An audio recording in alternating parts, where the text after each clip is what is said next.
Tes tes.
Iya, jadi otomatis apa gimana nanti? Nanti kirim ke grupnya dulu.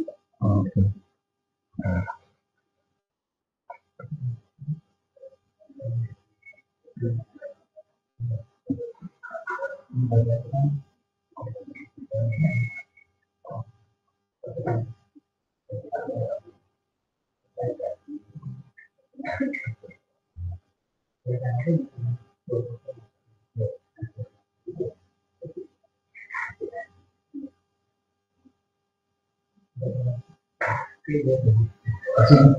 Iya.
Bapak maaf masih di mute yang di Google Meet.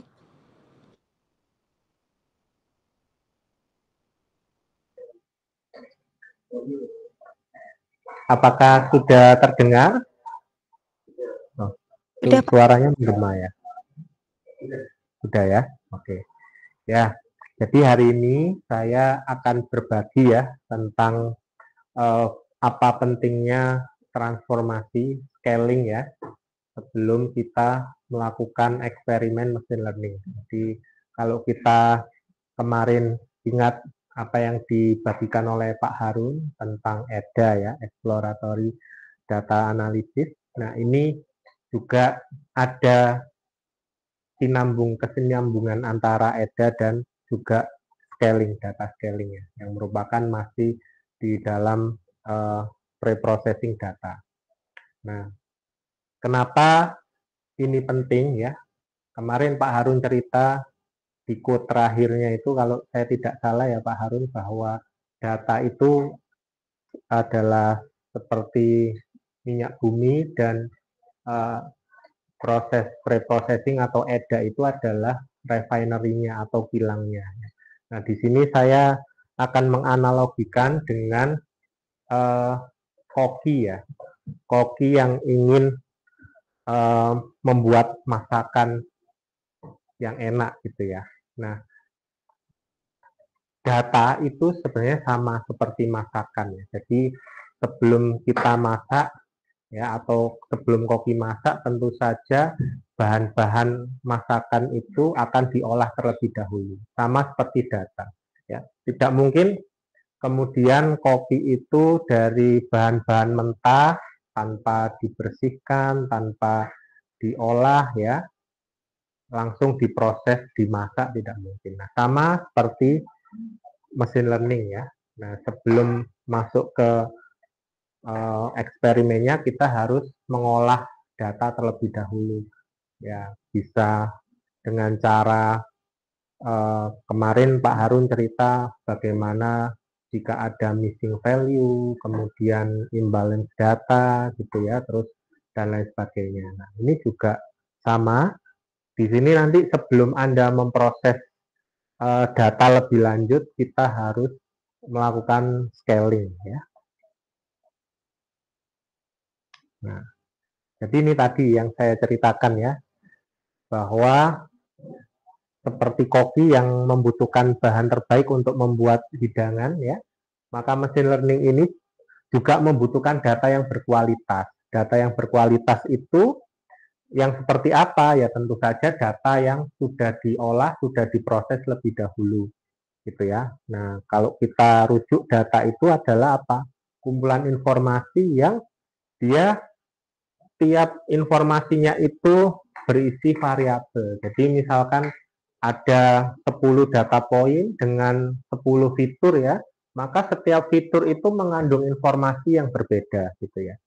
Nah, setiap informasi yang berbeda itu punya variabel masing-masing. Variabelnya ini punya peranan yang unik, sama seperti tadi ya. Kalau misalkan dalam membuat masakan koki itu ya, variabel itu ya seperti bahan masakan ya. Maksudnya punya macam-macam fungsi yang nanti ketika dimasak akan membentuk suatu masakan yang enak gitu ya. Nah, kalau kita bicara jenis variabel, itu ada dua ya, yaitu kuantitatif dan kualitatif. Kalau kuantitatif itu yang bisa dinyatakan dengan angka. Misalkan kalau datasetnya berupa populasi manusia, bisa saja tinggi badan gitu ya, massa tubuh, kemudian yang berkaitan dengan angka. Sementara kalau yang kualitatif itu berkaitan dengan sebuah nilai yang bisa dikategorikan. Misalkan ya, contohnya warna, jenis kelamin, kemudian status pernikahan gitu ya. Nah, jadi variabel-variabel ini juga nanti menentukan untuk ketika kita melakukan proses eksperimen machine learning gitu ya.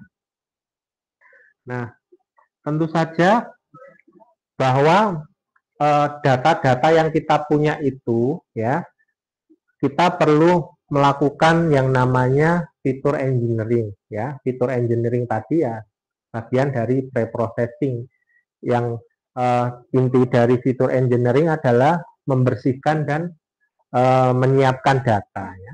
Nah, tadi misalkan data Anda terdiri atas beberapa fitur yang punya variabel yang berbeda dan tidak memiliki nilai dengan skala yang sama, itu nanti akan mengakibatkan proses dari mesin learningnya itu tidak akan menghasilkan hasil yang optimal gitu ya.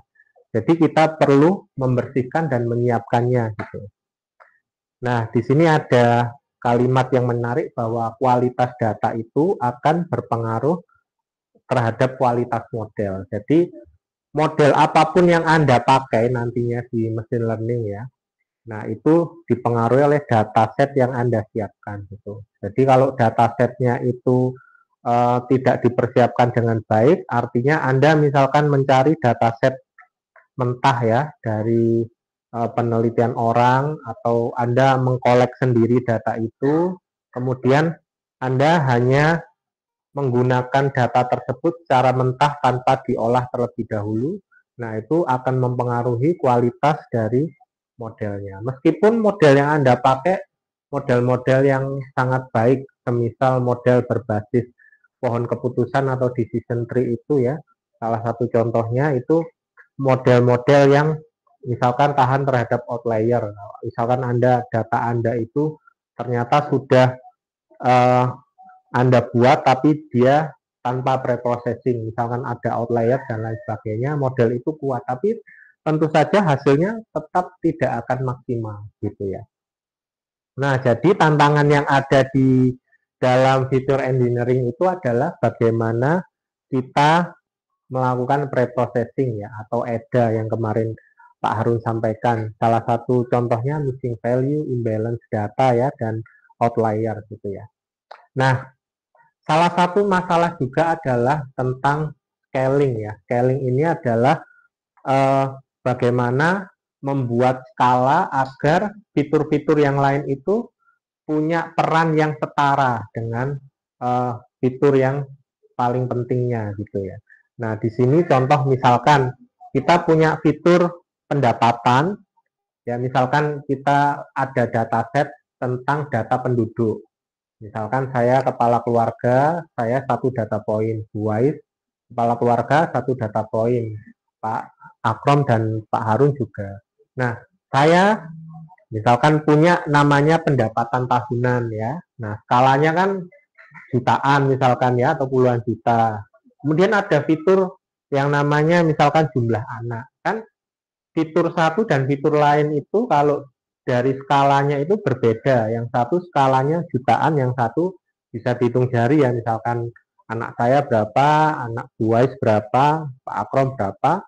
Nah, ini dilakukan scaling agar setiap fiturnya itu punya ini ya, makna atau punya sifat penting yang setara antara satu fitur dengan fitur yang lain.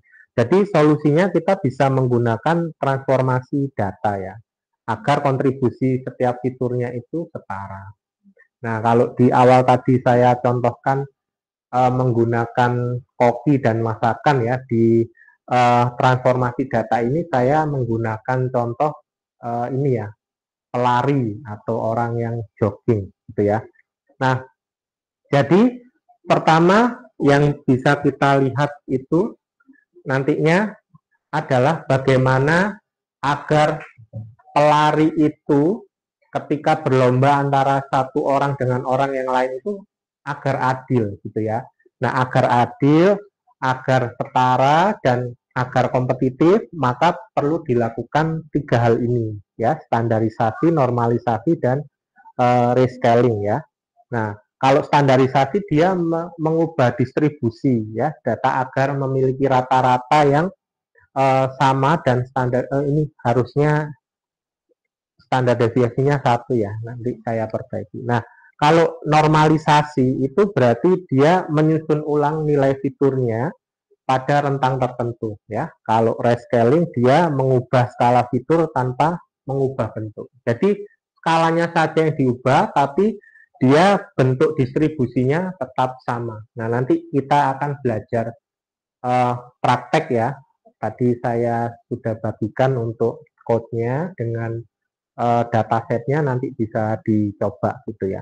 Nah, kita kembali ke analogi contoh lari tadi. Nah, standar scalar tadi itu untuk memastikan bahwa setiap data, atau kalau kita contohkan tadi pelari ya, dia akan start di posisi yang sama. Nah, jadi misalkan saya lomba lari dengan Buai sama Pak Harun. Nah, standar scalar ini untuk memastikan bahwa posisi start saya dengan Buai, dengan Pak Akrom, dengan Pak Harun sama, gitu ya. Nah, itu adalah standar scalar ya. Teknik ini itu kalau Anda baca di buku atau di referensi ya, dia menghitung standar scalar itu menggunakan namanya Z-score normalization ya. Nah, jadi teknik ini bekerjanya sederhana, yaitu ketika Anda punya data, yang data itu tersebar terdistribusi normal ya, bentuk lonceng atau Gaussian seperti ini. Nah, itu bisa kita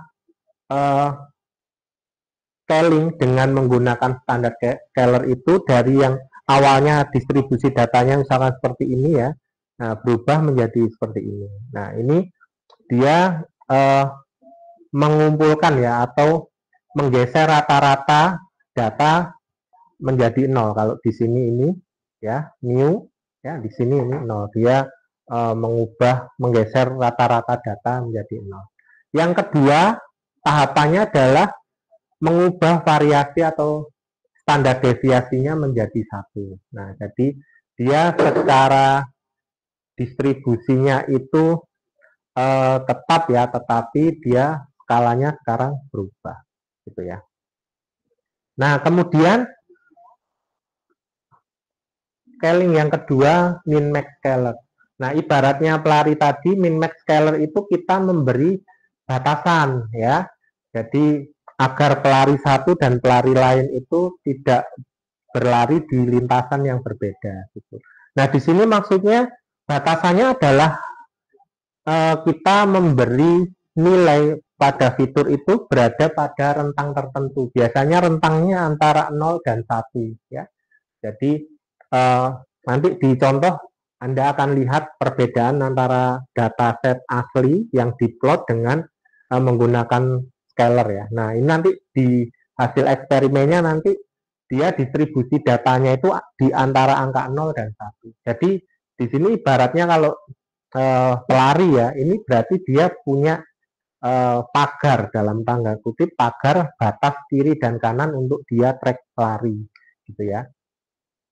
Nah, yang ketiga ini menggunakan max app scalar ya. Main app scalar ini ibaratnya kalau mau lomba lari, ternyata itu ada yang belum datang, kemudian ada yang masih pemanasan gitu ya. Artinya ketika ini kita bicara data, maka data tersebut ada yang fitur data poinnya itu berisi fitur yang tidak ada nilainya atau yang fiturnya 0 ya.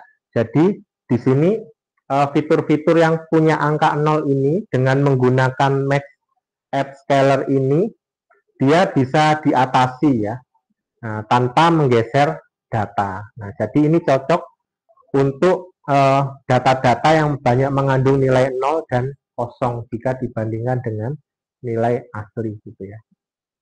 Nah, yang terakhir adalah robust scalar. Nah, ya ini adalah kalau ibaratnya pelari itu ada yang nyeleneh gitu ya, larinya zigzag atau larinya yang lain itu searah jarum jam, dia berlawanan arah jarum jam ya. Kalau di data ini namanya outlier ya. Nah, jika ada outlier kita bisa pakai robust scalar, dan ini yang bisa powerful ya digunakan kalau Anda sudah beberapa kali mencoba eksperimen. Saya rasa yang Anda gunakan untuk scaling ya atau normalisasi bisa pakai robust scalar, atau kadang juga dengan tambahan-tambahan yang lain. Nah, robust scalar ini cara kerjanya dia menggunakan nilai rata-rata atau median ya, dan interquartile range. Interquartile range itu berarti dia datanya itu dibagi menjadi beberapa kuartil ya.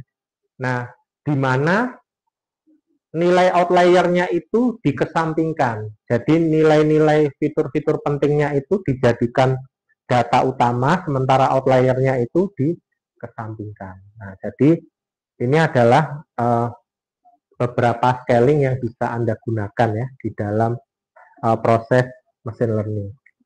Nah, selain menggunakan scaling, kita juga bisa lihat ya bahwa di sini scaling yang digunakan itu Anda bisa pilih berdasarkan fungsi dan kebutuhan.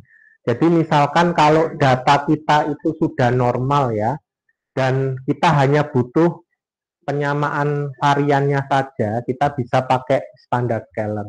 Jadi kalau Pak Akrom biasanya di hari Sabtu itu ngadakan tutorial ya, dicek dulu kan, kalau dia distribusi datanya normal ya cukup pakai standar scaler gitu ya. Nah, tapi kemudian kalau misalkan data tersebut itu kita butuh di batas rentang nilai tertentu ya kita bisa pakai min-max scaler ya, min-max scaler. Dan kalau misalkan kita punya data dengan tidak mengubah nilai 0, artinya dataset Anda itu punya beberapa nilai 0 dan Anda tidak ingin mengubah, dia bisa pakai max add scaler ya. Dan kalau ada outlier dan Anda tidak handling outlier-nya ya, itu bisa kita menggunakan robust scaler ya. Artinya outlier itu bukan menjadi prioritas utama dalam pre-processing data Anda. Misalkan outlier-nya hanya 1 atau 2, nah bisa gunakan robust scaler gitu ya. Jadi transformasi data ini bukan sekedar untuk langkah teknis ya, tapi ini juga bagian dari seni membaca dan menyesuaikan diri terhadap kenyataan yang dibawa oleh data. Jadi kalau misalkan kita tadi ya bicara kita punya data, kita lihat dulu datasetnya seperti apa, kita tidak serta-merta langsung mengolahnya. Artinya tidak serta-merta langsung melakukan eksperimen terhadap data tersebut, tapi kita juga proses terlebih dahulu gitu ya. Nah, kemudian kita juga belajar tentang jenis-jenis transformasi. Kenapa ini penting? Karena sama seperti scaling ya, transformasi ini kalau analoginya di pelari itu, ibaratnya itu meskipun posisi startnya sudah sama, jalurnya sudah masing-masing, kemudian outlier-nya sudah kita, atau pelari nyelenehnya sudah kita ketersampingkan, tapi kita juga perlu meninjau lintasannya ya, artinya medan trackingnya itu juga kita cek. Siapa tahu ternyata medan tracking larinya itu ada yang jalannya menanjak, ada yang ada lubangnya dan lain sebagainya. Nah, transformasi ini adalah memastikan bahwa jalur untuk larinya itu aman gitu ya. Nah, ada bermacam-macam jenis transformasi ya, log transform, root transform, reciprocal dan lain sebagainya. Dia punya fungsi masing-masing. Nah, kalau yang log transform itu bagaimana? Ibaratnya begini, data poinnya pelari tadi, ada yang lari dengan kecepatan 20 km per jam. Jadi ibaratnya lomba larinya itu dia bisa menyelesaikan dalam 2 menit. Ada yang menyelesaikan dalam waktu 60 menit. Ada yang menyelesaikan di waktu normal 10-20 menit. Nah, jadi log transform ini adalah dia memadatkan nilai scalingnya ya, sehingga yang ada yang selesai lari dalam 2 menit, ada yang selesai lari dalam 60 menit, itu diasumsikan dia nilainya sama dengan orang yang larinya normal 10-20 menit gitu ya. Nah, kalau yang root transform ini, dia cara kerjanya adalah memperhalus atau mengurangi distribusi miring. Distribusi miring itu data yang jomplang ya, antara data normal dan data yang tidak normal. Sementara kalau reciprocal ini, dia fungsinya untuk membalikkan. Jadi membalikkan intinya, misalkan posisi startnya itu yang satu dan yang kedua itu dia sudah sama ya, tapi ternyata yang satu jalan dulu, nah yang dua ini belum. Nah reciprocal ini dia fungsinya membalikkan. Jadi seperti yang jalan terakhir itu diasumsikan dia jalan yang sama sehingga nilainya sama gitu ya. Nah kalau untuk yang tangen transform ini juga mirip ya, dia dengan fungsi tangen ya untuk menyeimbangkan data positif dan data negatif. Jadi kalau asumsinya tadi pelari, data positif, data negatif itu orang yang larinya ke arah jarum jam, yang satu berlawanan arah jarum jam, gitu ya. Nah, kemudian kalau kita lihat untuk yang Bokcok ya, Bokcok ini dia mentransformasi data scaling yang tadi sudah kita proses ya agar menjadi data positif semua. Nah, sementara kalau Yo Johnson ini dia penyempurnaan dari model Bokcok ya. Dia bisa digunakan untuk data negatif dan data positif. Nah, kalau yang terakhir quantile transform ini dia mendistribusikan data bisa uniform atau bisa ini ya, distribusi normal ya, berdasarkan apa yang ingin kita capai gitu ya. Bisa itu tadi uniform atau normal. Nah, di sini saya sudah coba ya mengambil dataset di sini. Datasetnya adalah tentang ini ya, dataset kesehatan untuk otak gitu ya. Jadi di sini ada beberapa fitur ya dengan targetnya itu namanya adalah ini ya, total gray volume ya. Nah, kalau Anda lihat ya data setnya itu secara original seperti ini ya. Dia distribusi datanya seperti ini ya. Nah, kalau Anda lihat dia nilai X-nya ini adalah gray density, yang gray volume, kalau yang sumbu Y-nya ini density-nya atau kerapatannya ya, atau banyaknya volume. Nah, kalau Anda lihat di sini distribusinya ada di antara kisaran ini ya 400.000 ini ya sampai 800.000. Nah, dengan melakukan standar scalar tadi ya, standar scalar asumsinya adalah menyamakan posisi start masing-masing pelari. Nah, di sini kita mengubah dia dari data yang aslinya segini menjadi seperti ini ya. Sumbu X-nya sekarang dia berubah dari 400.000 sampai 800.000 menjadi minus 3 sampai 3 ya. Tapi kalau Anda lihat distribusi datanya tidak berubah, dia bentuk distribusinya sama gitu ya. Nah, ini fungsi yang pertama. Nanti Anda bisa coba ya eksekusi di mesin Anda gitu ya. Nah, ini yang kedua, kita mencoba menggunakan min-max scalar ya. Nah, min-max scalar tadi apa analoginya? Kita memberi pagar agar pelari itu berlari pada lintasan yang sudah ditentukan. Nah, ini dia dari 0 sampai 1 atau bisa juga kadang minus 1 sampai 1 ya. Jadi dia ini membuat batasan dengan interval tertentu agar datanya ini scalingnya tetap sama distribusinya, tapi skala untuk sumbu Y-nya, sumbu X-nya berbeda. Itu ya, ini pakai min-max. Nah, ini kalau kita pakai max add ya, yang tadi yang angka 0 yang ada di data itu tetap ada gitu ya. Nah, ini dia secara distribusinya sama ya, cuman skalanya dia dari 0,4 sampai 10 gitu ya. Nanti Anda bisa coba ini. Nah, ini kalau kita pakai robust scalar ya. Nah, ini ibaratnya kalau yang pakai robust-scaler tadi adalah nilai-nilai outlier yang pelari-pelari nyeleneh tadi itu dikesampingkan ya. Jadi data yang ada di sini adalah data-data yang terdistribusi yang di dekat angka 0 ini adalah data-data normal. Sementara outlier-nya tadi dikesampingkan. Oke. Nah, jadi kalau kita normalisasi dia datanya seperti ini ya. Nah, semuanya ada di angka 1. Nah, kemudian kalau kita menggunakan transformasi logistik ya.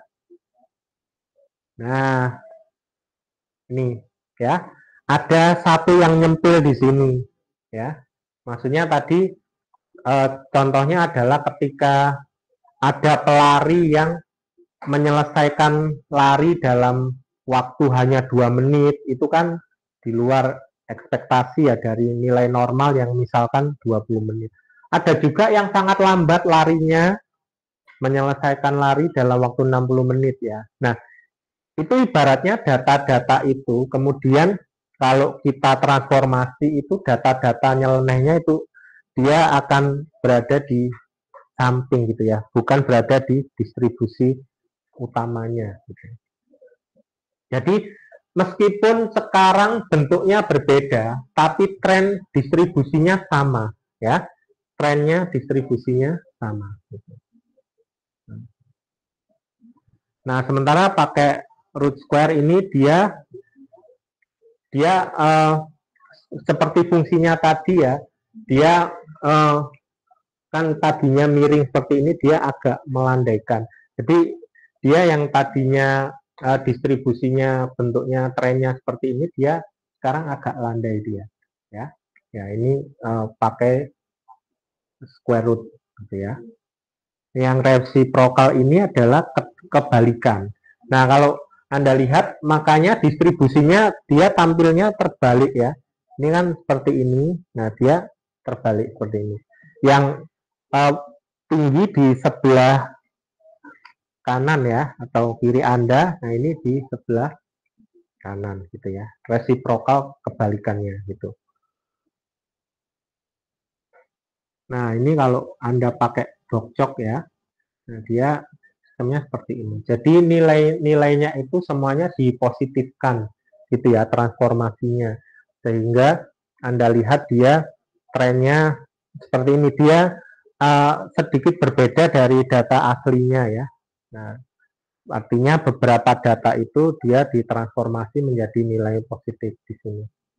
Nah, kalau yang Hugh Johnson, nah ini mirip atau hampir sama dengan yang Dokcok ya. Tapi di sini tidak hanya nilai positif saja, nilai negatif juga digunakan ya dalam proses transformasinya.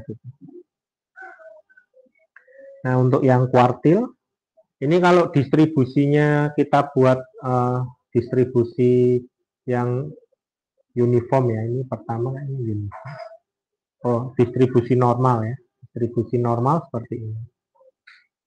Dia bentuknya seperti lonceng ya, atau distribusinya seperti ini. Nah, Anda lihat ada beberapa data yang memang tidak termasuk dalam distribusi utamanya. Dia ada di sisi kanan dan kiri. Ini kalau distribusi normal. Kalau distribusi uniform, nah ini nanti datanya terdistribusi merata ya di Anda lihat di sini antara data di beberapa kuantilnya ini hampir sama atau merata gitu ya. Nah, jadi ini adalah beberapa contoh ya yang nanti Anda bisa explore ketika eksperimen machine learning ya. Menggabungkan apa yang Pak Harun sampaikan kemarin tentang EDA dengan Anda coba-coba menggunakan scaling dan juga transformasi untuk bisa mengetahui data Anda itu sudah siap untuk dalam tanda petik dimasak atau belum gitu ya kalau ini tadi gitu. Nah, jadi itu yang bisa saya bagikan untuk kesempatan hari ini. Kalau pada saat saya menjelaskan Anda tidak paham, saya tadi memberikan catatan ya di PDF, itu tujuannya agar ketika Anda mendengarkan saya tapi ada yang tidak paham, bisa membaca itu Atau kalau sekarang ingin diskusi, ya silakan.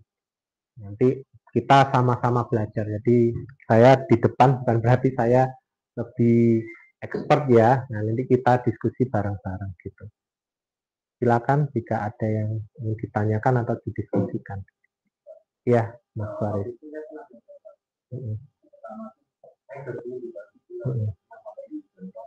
Ya. Langsung bagus sekali.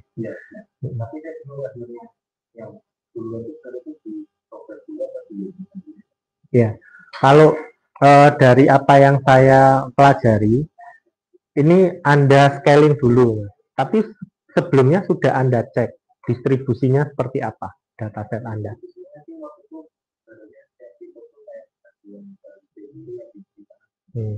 Ya, gitu ya. Oke. Nah, ya, jadi Anda scaling dulu pakai robust scaler. Ya. Setelah itu baru Anda bisa gunakan transformasi tadi Johnson-nya. Gitu. Anda sudah coba misalkan tanpa robust scaler, ya, Anda transformasi dulu datanya, kemudian Anda cobakan scaling dulu tanpa transformasi, sudah dicoba itu. Oh, hasilnya bagaimana? Jelek ya. Jadi yang Anda lakukan sudah di scaling dulu, baru ditransformasi ya. Hasilnya gimana? Sama, bagusnya. Oh iya. Ya, kalau prosesnya itu bisa di scaling dulu, terus setelah itu baru ditransformasi. Mungkin dari pengalaman Pak Akrom, bagaimana Pak? Kalau antara scaling dan transformasi itu ada bedanya enggak ketika ditransform dulu atau di scaling dulu? Kalau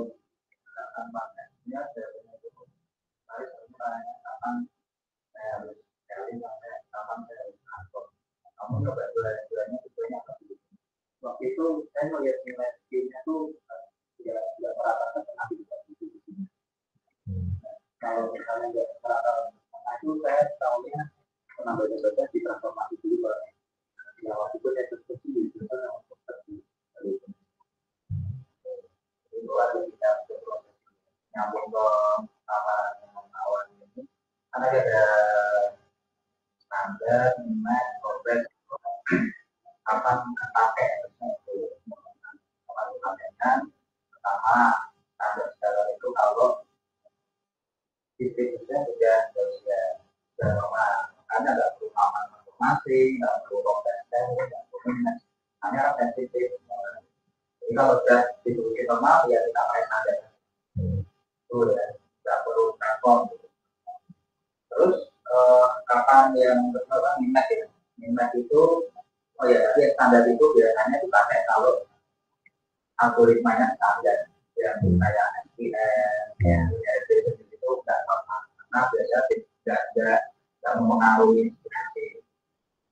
Tapi kalau Anda bermain di data yang lebih dimensinya tinggi, butuh biasanya pakainya neural network, kemudian kami ya untuk segmentasi, gradient descent case itu, maka Anda biasanya harus membuat scaling dengan adaptasi ya kalau maka yang digunakan harusnya min-max.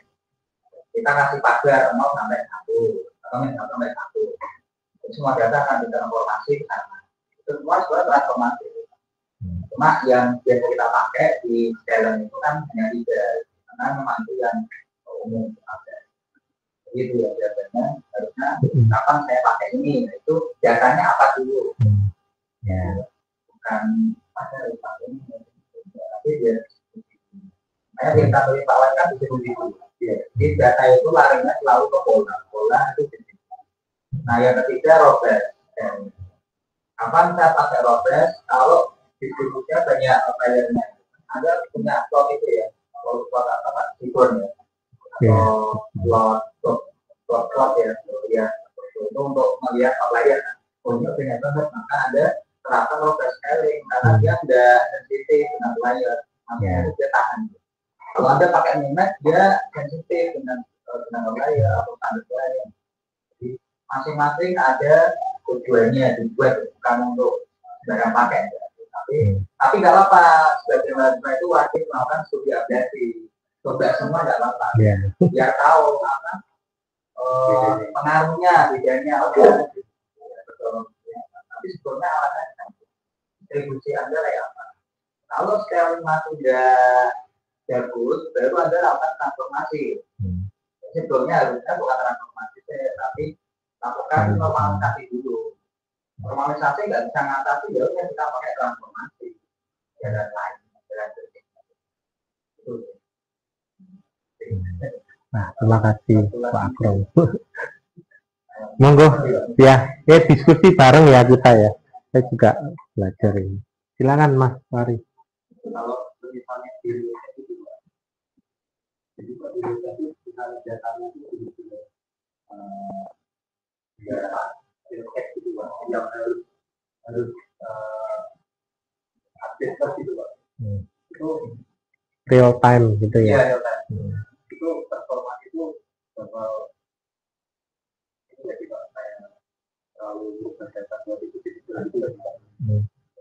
Oh, kalau itu saya belum punya pengalaman ya Mas Faris kalau datanya itu real time. Mungkin bisa dibantu Bapak Ibu yang lain. Kalau datanya real time seperti apa Pak Akram? Karena saya belum pernah studi kasus yang seperti itu.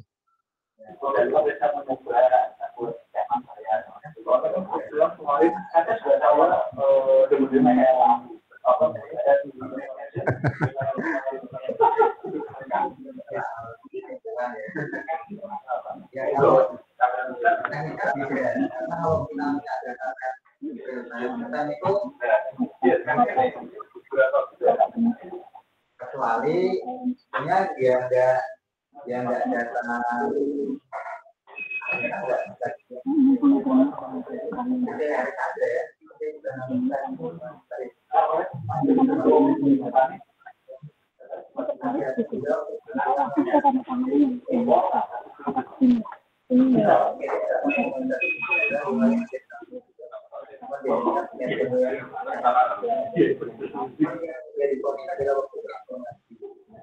karena transformasi itu biasanya diterapkan hanya untuk dana saja, bukan untuk sistemnya. Itu yang itu ada tadi yang disampaikan oleh Pak dan juga Pak. Kebanyakan transformasi itu hanya dilakukan untuk dana saja, bukan fitur yang ditransformasikan. Contohnya misalkan dokter ini transformasi adalah minyak, bukan fiturnya. Bisa dibilang perlu ditanya satu. Kemudian terkait data sensitif, proses transformasinya. Jadi kalau sensitif itu yang saya sampaikan menarik itu, treatmentnya berbeda seperti data kita yang digunakan. Karena data sensitif itu kita kan observasinya waktu ya, bukan objek. Nah, kalau transformasi yang dilakukan untuk data sensitif itu biasanya memang bukan bentuk transformasi tapi bentuk testing sebenarnya kalau bisa.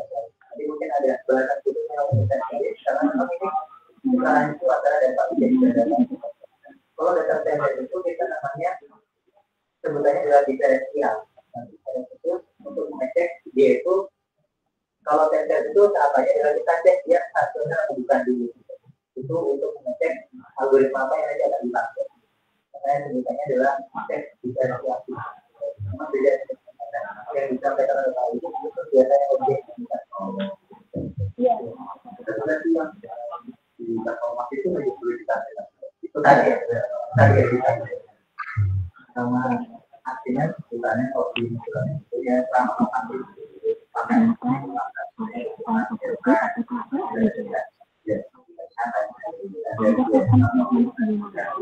ini jadi makanya ada di sekarang. Tapi kalau sudah dipermudah tiap minggu tapi kebiasaan kan, atau tiap bulan tiap tahun sampai sekarang itu kan dari sebenarnya beda. Kalau kita dari kita pakai A5 gitu kan, beda A5 atau kalau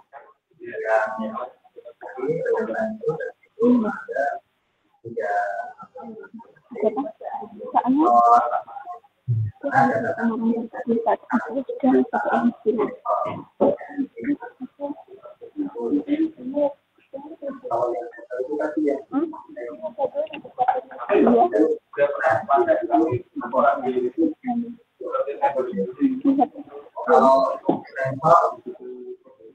karena kalau ada data ini sementara berapa itu yang berapa nah itu berarti dia ada data mengumpulin kok tapi kan algoritma mengumpulnya jadi koneksi pentingnya ada pakai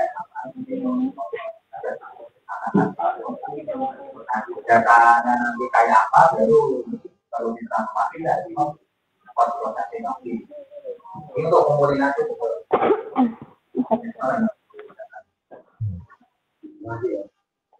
ya, terima kasih. Saya juga belajar jadi. Oke, mungkin ada lagi yang didiskusikan bersama sini.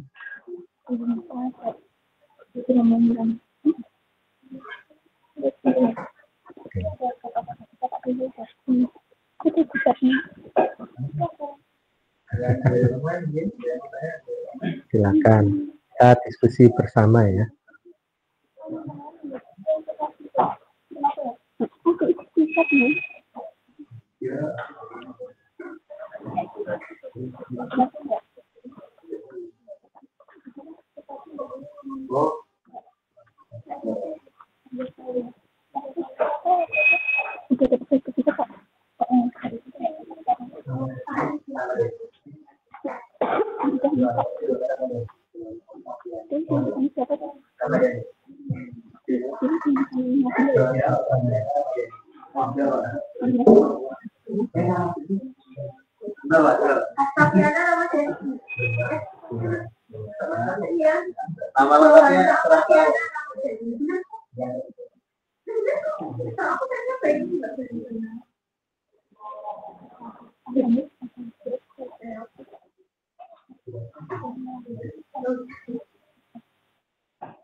Ya, silakan Mas.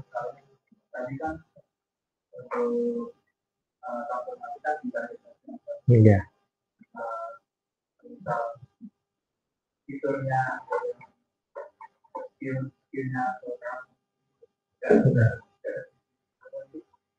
Ya.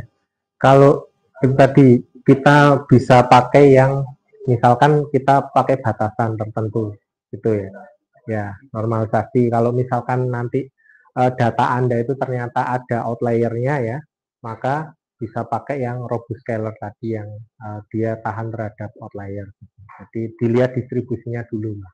Dari distribusi sudah dilihat, nanti kita bisa tentukan scaler yang mana yang dipakai. Ya, silakan.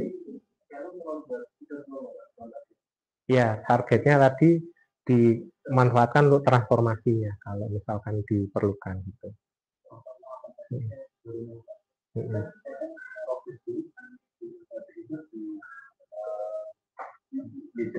Ya.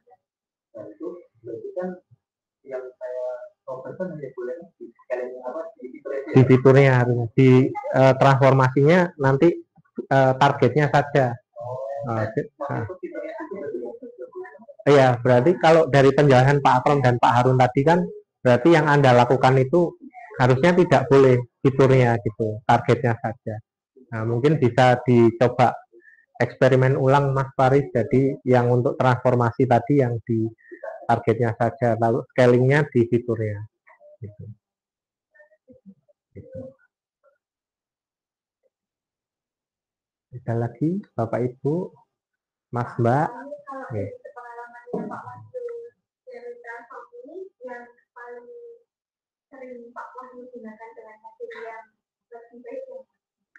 Di kasus saya metal organic framework itu untuk regresi linear kemarin menggunakan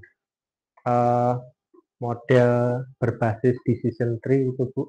Saya pakai standar scaler sudah cukup karena di awal sudah terlihat distribusinya Gaussian atau normal. Jadi cukup pakai yang standar itu bisa. Kalau misalkan nanti ternyata datanya itu ada outlier dan lain sebagainya, robust scaler lebih powerful.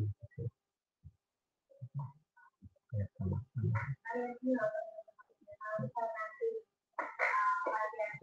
Ini Pak, Monggo.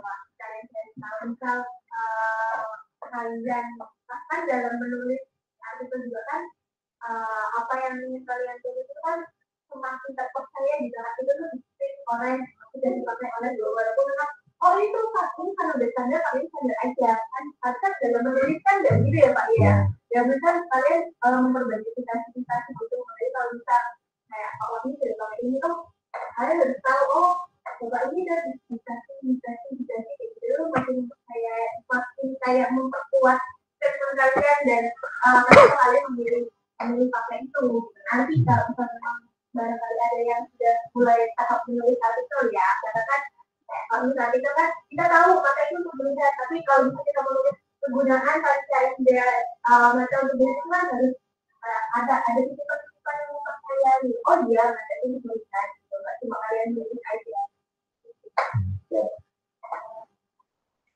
Nah, biasanya ada referensi juga, referensi utama dari misalkan robust scaler.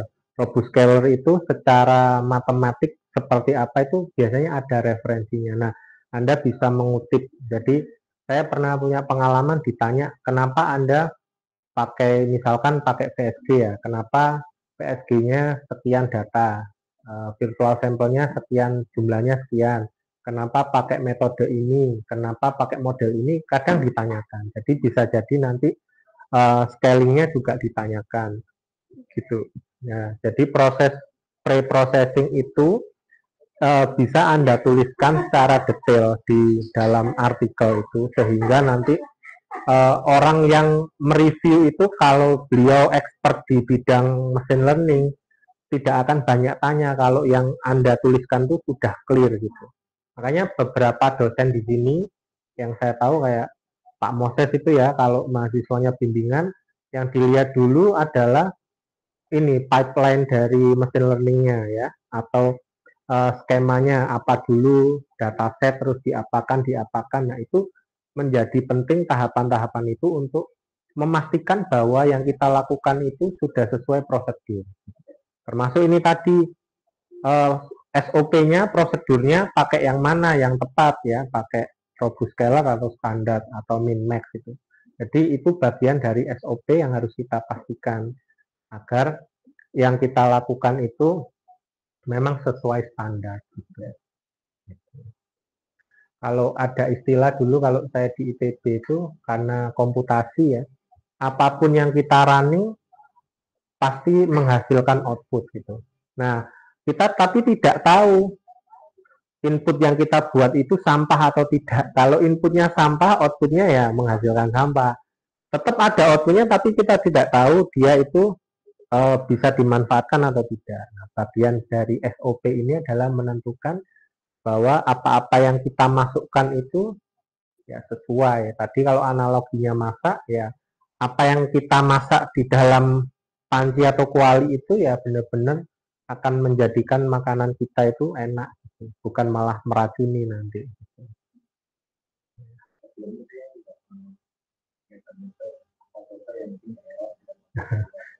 Ya.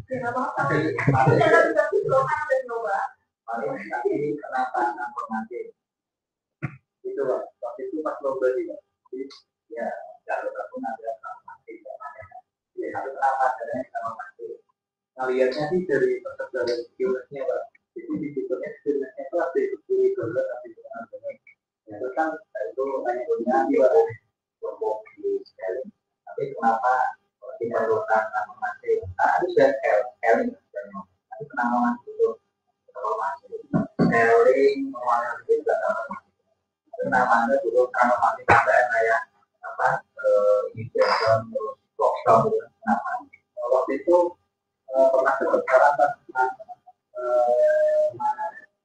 di Majadi Majadi itu kan dia pakai poinnya itu kan problem sama ya kan sudah pakai normal nanti kan tapi kenapa masih dibutuhkan informasi Waktu itu pas lagi saya tanya Pak Robert itu katanya tanggal bayarnya dengan itu tuh biar datanya itu kan skillsnya itu udah merata ke tengah yang melandai itu kan iya biasanya kenapa kita mencoba pertama ya kasusnya itu regresi kalau regresi kan bukan masalah ya klasifikasi tidak bisa ditransformasi transformasi kata Pak itu namanya ini berarti kalau kamu mau transformasi pada klasifikasi kalau sudah kelas nanti namanya berubah dong. Ya kelas hanya butuh tahun atau A atau B caranya nggak kontinu. Kalau ada caranya kontinu ya.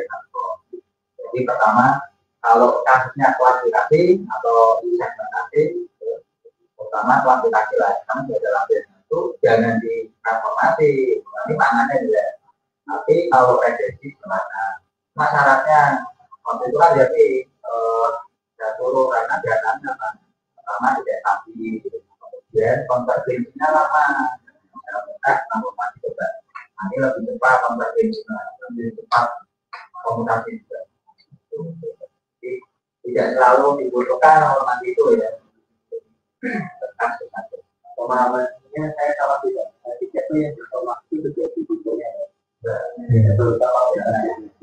Kalau itu terus dari sebetulnya itu juga transformasi namanya, tapi untuk membedakan makanya istilahnya adalah normalisasi atau scaling. Transformasi biasanya lari ke target, artinya sama semua transformasi juga. Segmentasi pun transformasi kan itu ada melakukan segmentasi apa breaking, dropping ya, booming, bisnis kan, ya itu kan juga transformasi. Nah untuk membedakan apa biasa apa itu apa. Tapi ya itu yang pasti kalau transformasi dilakukannya ketika regresi ya, untuk aplikasi ya tidak perlu merasa tema di situ ya itu scaling ya.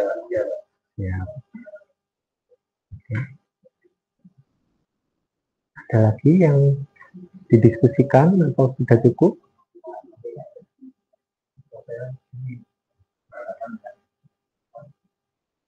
Di modal medianya ada dua ya.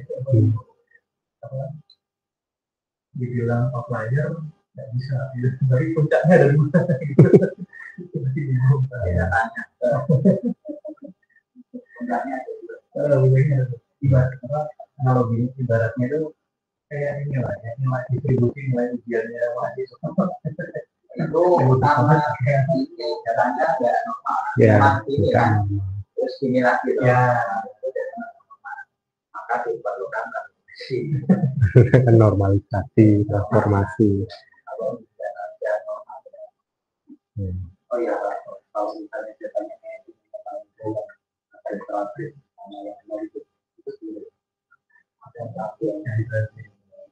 yang malah tanya karena dia benar-benar jomblo banget sama yang itu gimana? Oh iya itu ya itu kan yang player yang maunya sama yang tapi ada kita mainnya kan jalannya material ya. Karena material itu mahal, satu sampelnya atau datapan itu perolehannya itu mahal ya Pak. Satu paper, satu eksperimen, satu lab itu sudah 1 tahun.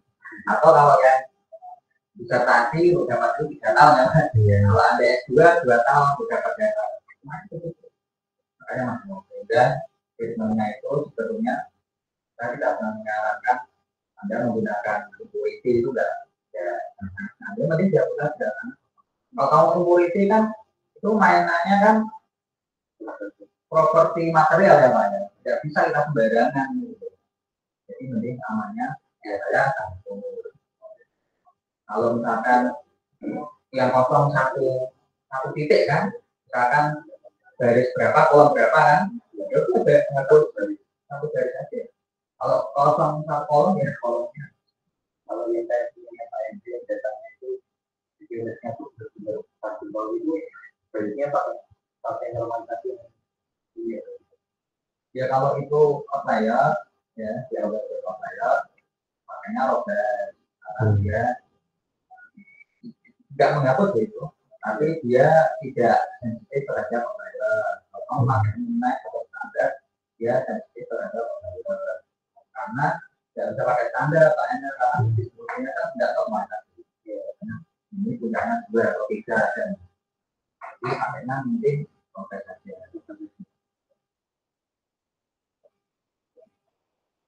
Ini saya juga jadi banyak belajar nih, Pak Agam. Ada lagi, Bapak Ibu, rekan-rekan?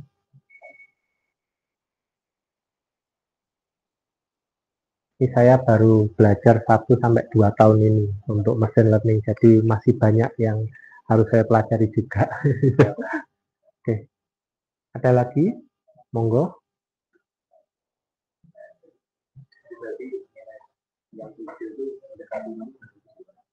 Iya, ini kan yang hasil transformasinya tadi, sampelnya. Ini distribusi normal.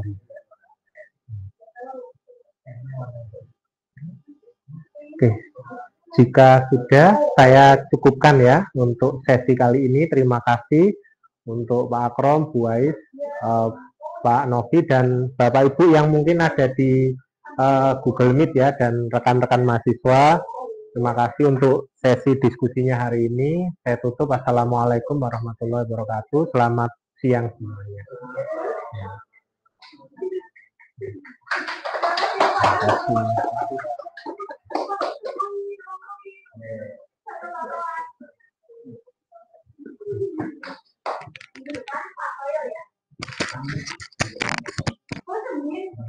Terima kasih.